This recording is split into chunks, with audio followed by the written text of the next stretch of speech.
Hello viewers, இன்னைக்கு நம்ம சென்னையோட என்ட்ரன்ஸ்னு சொல்லக்கூடிய நம்ம குடுவாஞ்சேரியில் வீடுங்களுக்கு மத்தியில் அமைஞ்சிருக்க ஒரு அருமையான ப்ராப்பர்ட்டியை பற்றி தாங்க பார்க்க போகிறோம். இந்த லேண்ட் நம்ம குடுவாஞ்சேரி ரயில்வே ஸ்டேஷன்லேருந்து 1 கிலோமீட்டர் டிஸ்டன்ஸில் தாங்க அமைஞ்சிருக்குங்க. இந்த லேண்ட் 40 ஃபீட் மெயின் ரோடில் தான் நல்ல அக்சசிபிலிட்டி கனெக்டிவிட்டி லொக்கேஷனில் தாங்க அமைஞ்சிருக்கு.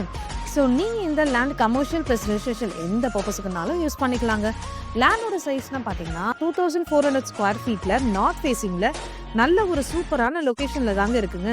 நம்ம பிளாட்ல இருந்து ஜஸ்ட் 100 மீட்டர்ஸ் டிஸ்டன்ஸில் தாங்க நீலன் மெட்ரிகுலேஷன் ஸ்கூல் இருக்குங்க. கிளாம்பாக்கம் பஸ் ஸ்டாண்ட் நம்ம பிளாட்ல இருந்து ஜஸ்ட் 3 கிலோமீட்டர்ஸ்ல தாங்க அமைஞ்சிருக்கு. இந்த மாதிரி நம்ம பிளாட்டை சுற்றி school, colleges, hospitals, ATM, bank, super markets, bus stand, railway station ஒரு ஃபேமிலிக்கு தேவையான அனைத்தும் பக்கத்துலேயே இருக்குங்க. நம்ம பிளாட்டுக்கு DTCP approve plus 100% title clear documents இருக்குங்க. ஸோ 80% வரைக்கும் பேங்க் லோன் அவைலபிளாக இருக்குங்க. இந்த ப்ராப்பர்ட்டியை நீங்கள் நேரில் வந்து சைட் விசிட் பண்ண ஆர் மோர் டீட்டெயில்ஸ் தெரிஞ்சுக்க ஸ்க்ரீனில் தெரியுற நம்பருக்கு கால் பண்ணுங்க or hi Guduvanchery semi commercial ப்ராப்பர்ட்டின்னு வாட்ஸ்அப் பண்ணுங்க. உங்கள் ட்ரீம் பிளாட்டை புக் பண்ணுங்க. மறக்காம நம்ம சேனலை சப்ஸ்கிரைப் பண்ணுங்க. உங்களுக்கு வேற ஏதாவது லொகேஷன்ல ப்ராப்பர்ட்டி தேவைப்பட்டா கமெண்ட்ல சொல்லுங்க.